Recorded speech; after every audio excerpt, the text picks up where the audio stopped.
the burden of keeping a sketchbook and being obligated to fill it up is too much. So I might pick up a sketchbook because I like the leather on the cover, you know, I thought it was a nice looking book. But then after I've done, you know, 5 or 10 pages, that's like enough work. I saw beautiful pages there. Really? Yes. But you told me before that this sketchbook is old. This is an old sketchbook. This is a sketchbook that's probably about, dare I say, 25 years old. This one says 1996. This is drawing in Joshua Tree, National Monument. But then this would have been done a few years later, probably 98, 99. So you know, they lay around and sometimes I may find a blank page and do a little storyboard. This is Ridley's German Attack. So I think this is from Gladiator.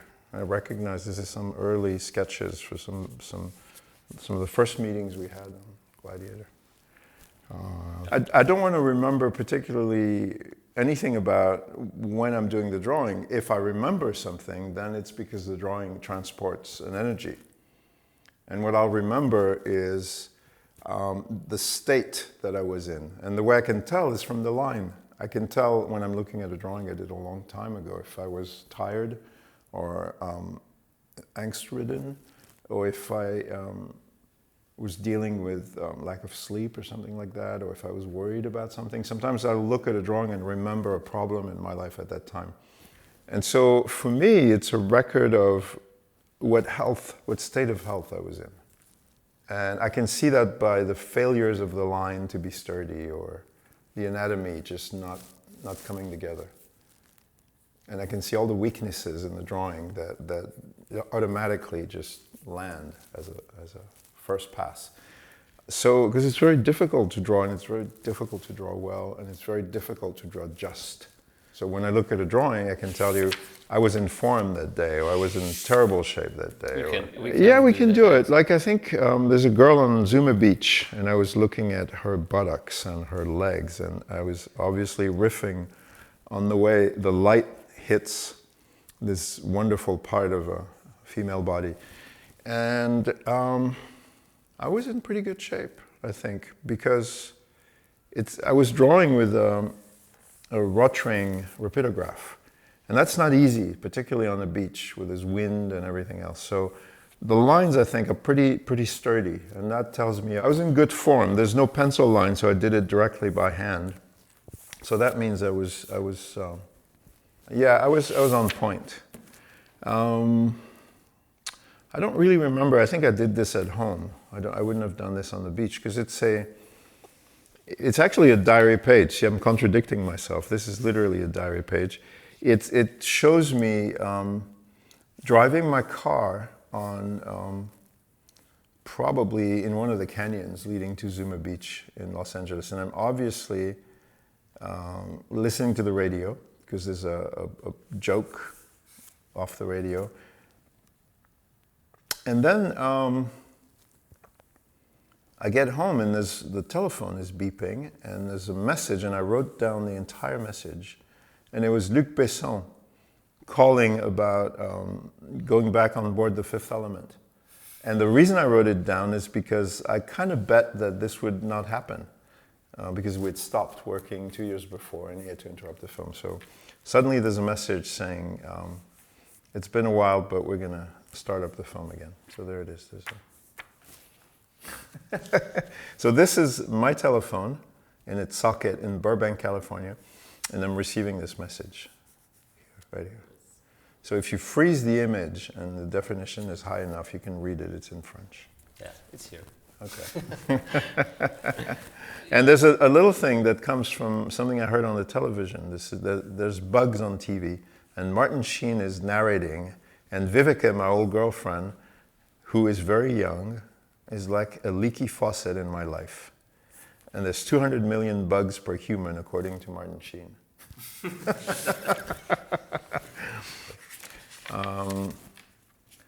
I don't know what this is. I know her. This was in Paris on the subway, and I was looking out the window. And there was this girl, and she had her legs spread open like this, and she just gave me the finger like that, and that's so I drew her. I drew her later. I didn't draw her on the spot, but I drew her from memory.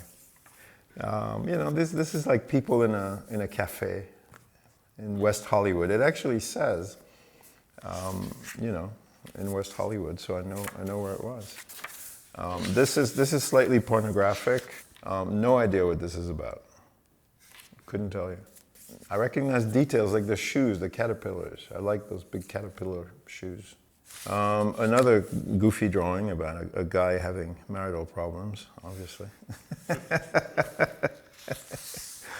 That's more of a journal than you think. Maybe it is. You have dates and but you have it's descriptions. Chaotic. It's chaotic. There's no timeline to it. It's not sequenced and then not. No. But it's like. It's emotionally sequenced. Yeah. Cecile, that's a girl I used to know. She was dyed her hair blue before it was really in fashion. And she was on the subway in Paris, and she got into a fight with a guy who called her a Smurf. You like girls with attitude. Yeah. Well, they're fun. Hypocrite. Hypocrite is a cartoon, French comic character. She was created by Jean-Claude Forest, who was the creator of Barbarella. And Hypocrite was a character that I almost started drawing as a comic book because he told me, you can have her. He just gave it to me and then he died. So we never made it official and it never happened. But emotionally, I know she's mine. I don't know what this came out of, but I like her. Nothing comes out of the head, it's an expression. I mean, it really comes out of pencils. Of course, but the emotion is from your head. I don't know. Well, I don't know. When you see movies about artists, it's all those guys that are going emotion and feeling. But that's not how any artist lives. Nobody is like that. You decide to make a drawing and you drag yourself to your desk or whatever, and then you sharpen your tools. And then it's like plumbing. You start, of course, there's an intention, but the emotion when you're drawing is mostly trying to not screw it up. Like you're not full of passion for this girl, ready to spend your life with her. That doesn't work like that, because if you do that, you can't draw. So you're concerned about posture. You know, you might look at somebody standing a certain way. I say, could you pose for me for a second? Just to get the right arch of the back. But you don't draw with emotions, you draw with super sharp focus. So I always laugh when I see, this, because it's not like that. Because it's tiresome to draw. This one is worth stopping on. That's Gina in Shepperton, England. Journal again. Gina has a whole page in the book to herself. So we can go to the book. Yeah, let's because go to of the that, book. Yeah. You started drawing really early and then you never stopped, or?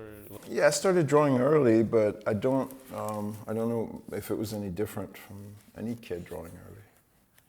There's a picture of me drawing early. That's me, and that's me drawing early. A lot of what's in this book is what's not in sketchbooks, which is what I spent my energy doing. Is day to day. I've worked for many years in film.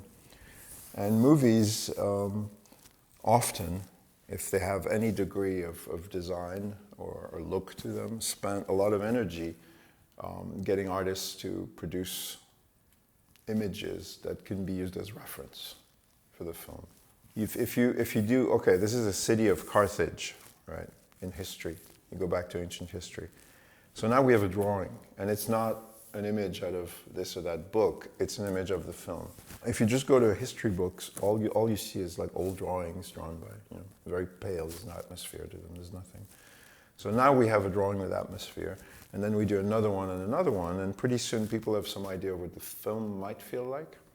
And when you do science fiction, it's even more important because you can't copy anybody, otherwise it's lawsuits.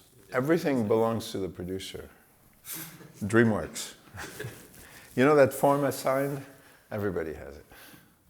Yeah, but creatively and I don't know. But creatively doesn't mean anything. This is language people use to talk about a process which actually doesn't exist. It's like the artist that I told you about earlier. Nobody's going, oh, I'm being creative now. It doesn't work like that. You know? So it's very tricky if you're going to start going into this business saying, I'm a collaborator. I collaborated this. It's not so. I'm not an artist, I'm an illustrator. The difference is that, well, it's simple. If they can fire you, it's not art. You called the book Los Angeles? Yeah. Los Angeles, spelled like this, is in Spanish. It's not the city, but this little accent, it means the angels. And that's a whole different thing. The angels are I don't know what angels are, but they have a different function. There's Gina. There's Gina, yeah. Gina. I talked to Gina recently because she got the book and she said, oh my God. And I don't know what that is, but it's, this is metaphorical, but I think on the path to a career, you meet a lot of things, but one of the things you meet, if you're lucky, is people who transmit something to you. I wrote about a few of those.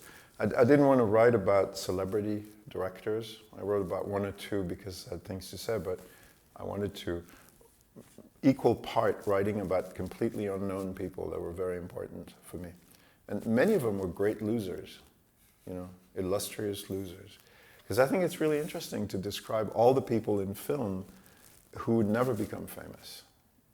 But they're there. They're part of the life. And most of us spend all of our time talking to them and learning from them. You know, we pretend, oh yeah, I learned a lot from Kubrick. But no, I didn't. I learned a lot from these guys. And so that's Los Angeles. I'm going to ask you to draw on this. I see you brought a lot of tools. All you want, you know what to draw. I do. You do? I know what to draw. You know what to draw since when? No, I don't know what to draw. Oh. I just improvise, you know.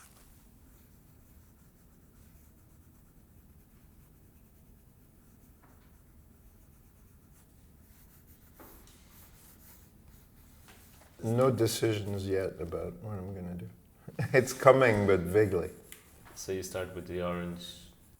Because it's light, Yeah. and I have a chance to get out if I decide it's not what I want to do.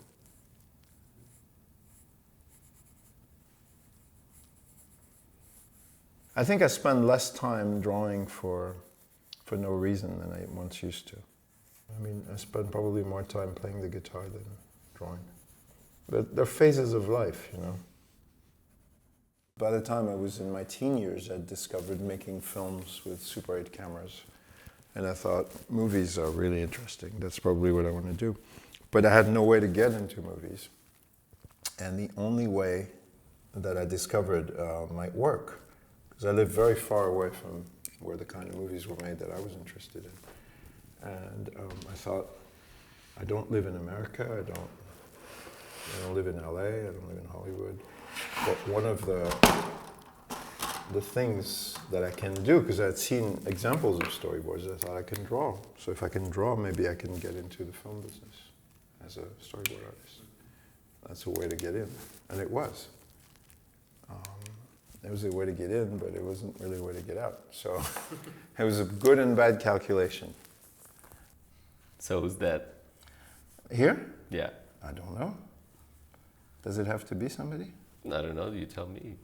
It's nobody. It's really, but the pressure to do something and not disappoint forces me to make decisions very quickly and then live with them. And not regret it. Well, the stakes aren't very high, are they? Drawing is not something I go to for solace and peace, because it makes me restless to draw. I never know how I'm going to get out. I never know if it's going to be a pleasurable experience or an unpleasurable experience. You know, what does it mean to be a professional? It means you deal with people who have realistic expectations and realistic desires to help you live from what you do. You know, there's no free pass. You have to be there every day and do it. And they don't want to hear about your girlfriend and your best friend and all that.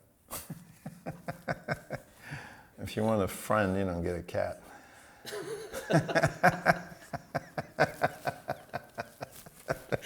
Or a dog? And Are yeah, you a cat dog, yeah. person?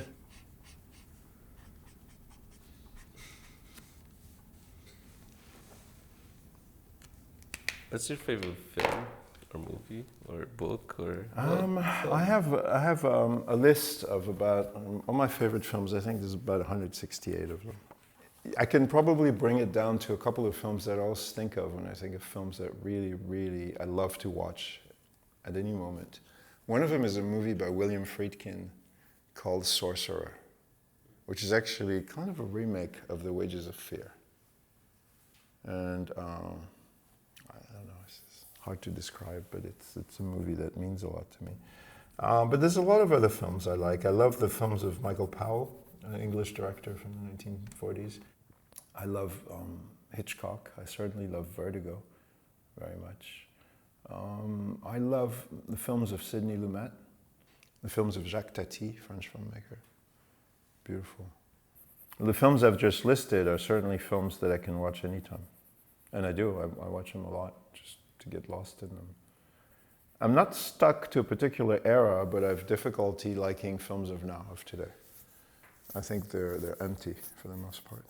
Empty of a sense that whoever made them really believed in what they were saying. I really like the simplicity of somebody who just goes straight for the heart of performance, writing, design, the essence of what image does when people hypnotize you. And they're no longer making a film, they're making a reality.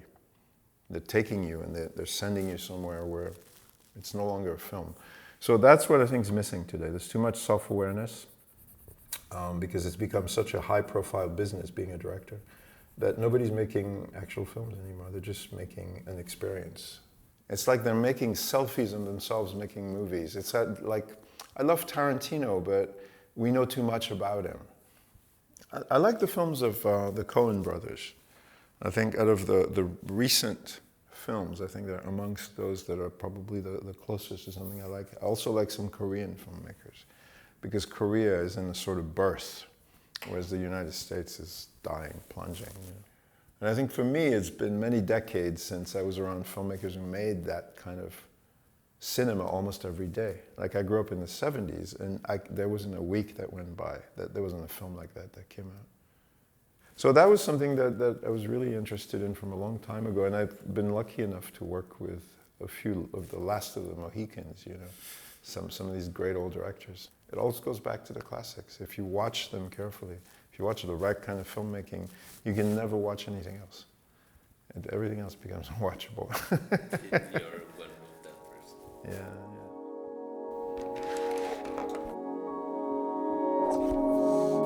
Thank you. I think we're done. That was a long interview. Sorry. We rambled. Sorry. Yeah, but that's where I prefer when we ramble and Okay. just like.